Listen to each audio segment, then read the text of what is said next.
लैंगिक अत्याचार प्रकरणात सोलापूर जिल्हा व सत्र न्यायालयाने आरोपीस 20 वर्षे सश्रम कारावासाची शिक्षा सुनावली आहे।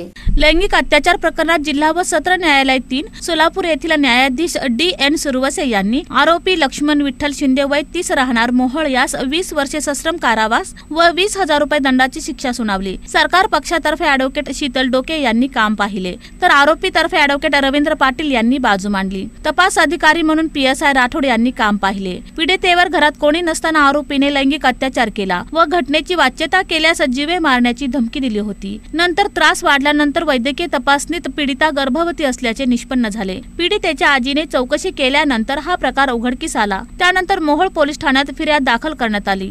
खटल्यादरम्यान पीडिता, तिची आजी व डॉक्टरांच्या साक्षी तसेच DNA अहवाल महत्त्वाचे ठरले। न्यायालयाने आरोपीस भादवी कलम 376(2)(n) व बाल लैंगिक अत्याचार प्रतिबंध कायदा कलम 4 व 5 अन्वये 20 वर्षे सश्रम कारावास तसेच भादवी कलम 504 व 506 अंतर्गत 2 वर्षे सश्रम मजुरीची शिक्षा सुनावली। या प्रकरणात सरकारतर्फे ॲडव्होकेट शीतल डोके व ॲडव्होकेट PS जत्रू यांनी काम पाहिले। कोर्ट पैरवीसाठी पोलीस कॉन्स्टेबल राजू पवार व लेडी कॉन्स्टेबल काळे यांनी सहकार्य केले।